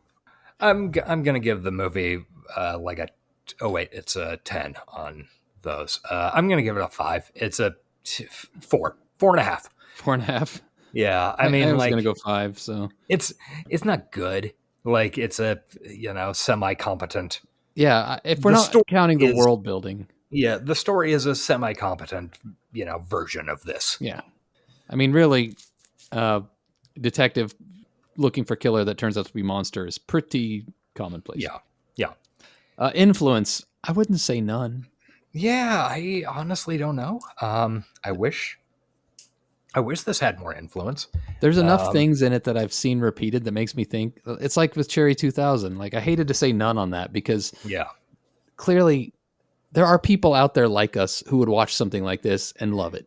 And I mean, in the past fucking week that we've mentioned we've watched this movie, we've had a number of people talk about it. They've quoted it. Yeah, I was on voice chat last night and had a whole ass conversation about this movie. Yeah, I mentioned it to Ben from Pink Fohawk last week, and he said he's been recommended it dozens of times.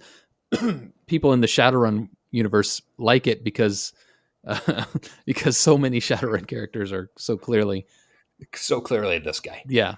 So I'm going to go with a 5. I think 5 is fair. I think 5 is very reasonable. Hey, just a question. Should this movie have been called Nemesis? It's so clearly Shadowrun inspired.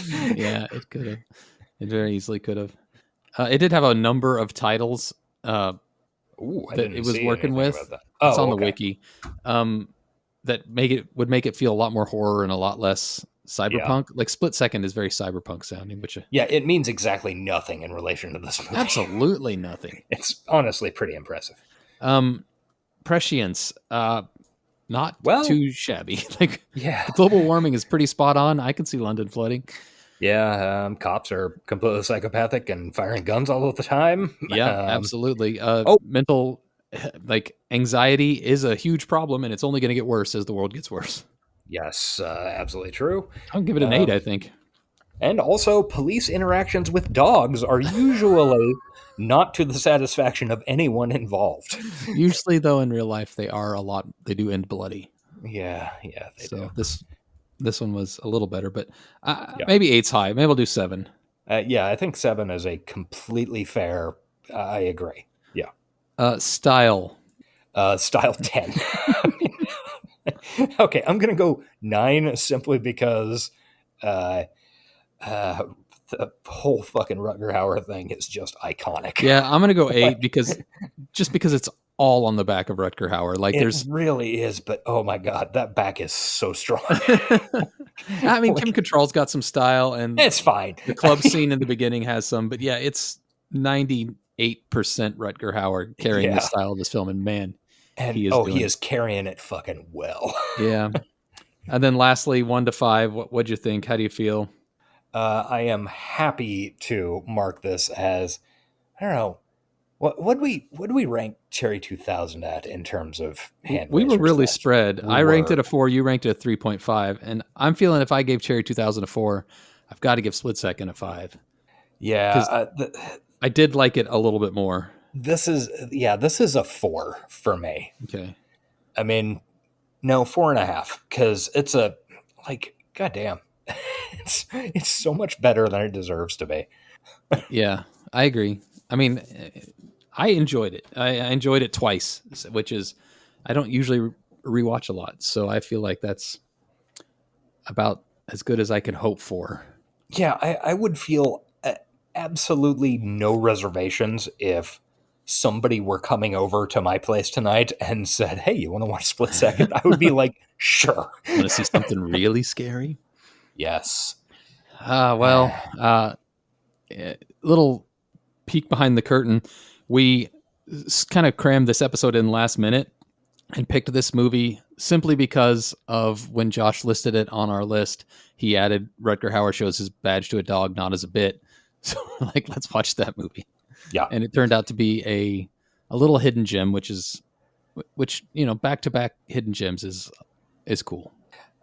Sadly, next week, our show is not going to be a hidden gem. No, it's going to be a well-known gem. It is a shining jewel that everyone who is anywhere near this podcast... Not everyone. One famous not person. No, I was going to say is aware of. Oh, aware. I thought you were going to say... Yeah. Considers a jewel. Yeah. Next week, we're going to watch Blade Runner. A little movie you might have heard of. Yes, the original. And we're going to have a guest. Yes, we are. We shall hopefully, then there's no reason to think we won't be, being joined by a goddamn professional media and movie critic for the Memphis Flyer, a guy named Chris McCoy. So, and that's all he does that we know of. Definitely it is. We are very much looking forward to this. It's going to be fucking great. I honestly have no idea how it's going to go. Is it going to turn into like a 12 to 15 hour session? Yeah. It's just going on about Blade Runner, because I could do that. It's episode 50. It's Blade Runner. Like, it might be a 2-parter if it goes too long. We'll just have to see how it goes. But, yeah, we're not going to hold back. We're going to give Blade Runner the time it deserves and that we want to give it, because we all love it very much. Yeah. We kind of decided, well, we got to pull the trigger at some point. I mean, some people call it Blade Runner. I call it a movie desperately trying to be Split Second. But yes. So prepare yourselves for that. It's available for rent from Amazon, Apple TV. We don't know which versions are there, because it turns out that every version of this movie is within a minute of each other. Yeah. I'm going to watch the Amazon version, whatever that is. Yeah, Josh has a DVD, so he'll watch that version. I have all the DVDs, because 15 years ago, I was like, shit, they're releasing a new version of Blade Runner. Well, I should definitely get the box set. that includes every different version of the movie, also 3 discs of special features, a plastic origami unicorn, and and it's all packaged in what looks like a metal briefcase to hold a Voight-Kampff machine. Wow. So That sounds pretty awesome. So I will have watched all of the versions. I think so far I've watched the final cut twice. I'll watch at least the director's cut and the original cut once each between now and then. So we'll be able to discuss all of them in relative sense. Yeah. Well, at least know the differences, which is kind of important when you're covering Blade Runner. So yeah. Right. I recommend the final cut or the director's cut, which we think is what is probably on most of the streaming services right now. Yeah, if you hear a big voiceover at the beginning of the movie and you have a choice for something else, choose the other thing. But you'll be fine. I like the original cut too. It's still like an entertaining movie. Yeah. All right, that's what we're doing. Get ready for that. It's exciting. Marking one of the big ones off the list. Yeah. So, but until then, that's all we got. I actually have a quote this week. I'm sure you do too. There are too many in this movie to not have one. It's too many. Yeah. Mine is more of a question, and that is, you really get laid every night and run 5 miles every morning? Out of the way, you fox! Goodbye, everybody. Bye-bye. This has been the High Tech Low Life podcast. Find us on Twitter at Johnny60seconds, email us at hightechlowlifepodcast@gmail.com, and find us on Patreon at patreon.com/hightechlowlife. Theme music by Nihilor at nihilor.com. Thank you for listening.